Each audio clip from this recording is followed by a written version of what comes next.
What's up, everybody? It's AJ with Etro.com. Today we're going to be checking out the Swagman XE2 in our 2021 Toyota RAV4 Prime.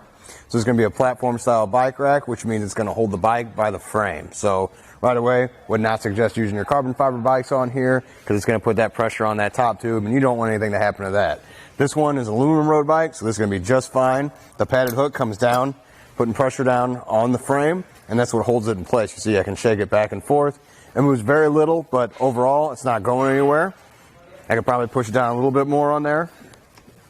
But as you can see, like I said, there's a little movement side to side, but otherwise, it's not going anywhere. Something to keep in mind, though, if you're going to load up with two bikes, it's 35 pounds per bike.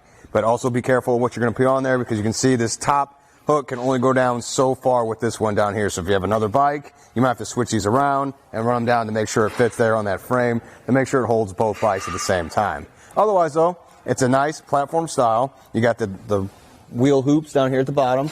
The wheels just kind of sit in there, and those are adjustable, so you can move them back and forth for different wheel bases. Right now, it's set pretty good for this one. I just put the bike up on there and slid in between the vehicle, and you can do that in two different ways. Let me go ahead and show you.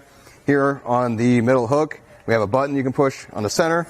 You just slide the hook up. Really easy. When you go to put it on, it ratchets down in place. I like that you can hear the clicking, so you know that it's getting tight as you're going down there. So you just push the trigger here to release it. Now this is also helpful when you go to put the bike on there or take it off. You can just completely remove the hook. I'm just going to hang it here. That way, there's nothing sticking out here when you go to take it off. You don't have to worry about going around it to get your bike on there. So you can easily just take the bike off. Watch out for the pedals. Watch the vehicle. I'm going to set this aside.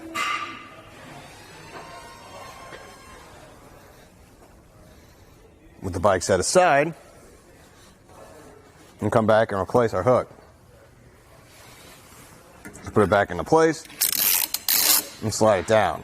Now, another thing I want to point out right here by the triggers is it's got a hole here, so you can put a padlock in there if you wanted to lock that up. That way, if you had your bike on there and somebody would go to push this with that padlock in there, it wouldn't be able to push that trigger, so you wouldn't be able to move this. It's just another thing that kind of safely leave your bike and your bike rack unattended.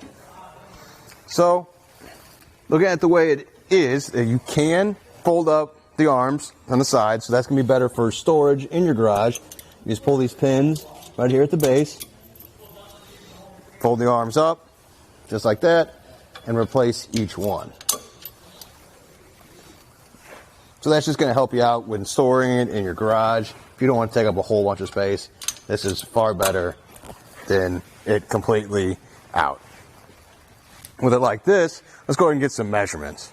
Let's see how much it adds to the back of your vehicle. So we're going to go from the bumper to the furthest part out on the rack. So it looks like it's going to be the wheel loops. So we'll come out to about here. Looks like about 19 inches it adds the back to your RAV4 Prime.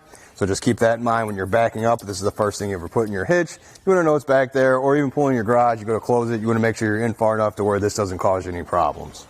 Another thing to think about is how close it is going to be to your RAV4. So same thing, we'll go to the bumper, go to the wheel loop right here, about 7.5 inches of space here, which is plenty, fine, because you can see, I'll shake this back and forth, and sure, it moves a little bit like that, but it's not moving forward and back, so you don't have to worry about it making contact. Another thing would be ground clearance. We'll just come here and go from the ground to the very bottom of our rack here. So it looks like we're about right there. It's going to be about 14 inches from the ground, so it does have a little bit of a rise in there, so that's going to get up off the ground. You're going to be fine with that. We always like to say be careful on those steep driveways or those big hills. When you're going up there, you don't want it bottoming out. But again, with that rise in there, you should be just fine. So then we can go ahead and look at the hitch and see how it fits in there.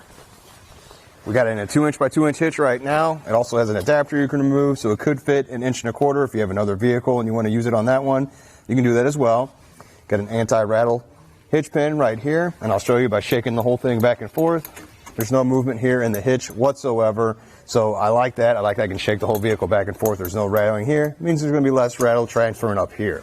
Now with that anti-rattle hitch pin, though, we do offer a locking anti-rattle hitch pin from eTrailer that locks over on this side. I recommend looking into that. That way you can lock it up here in the hitch and lock up these triggers here, and so your bikes are locked.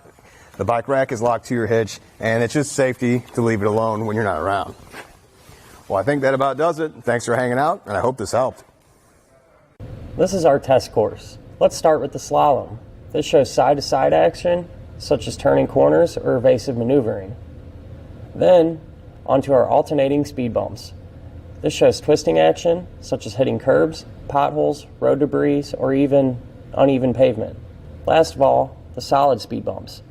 This shows up and down action, such as driving through a parking lot or parking garage, or driving in and out of a driveway.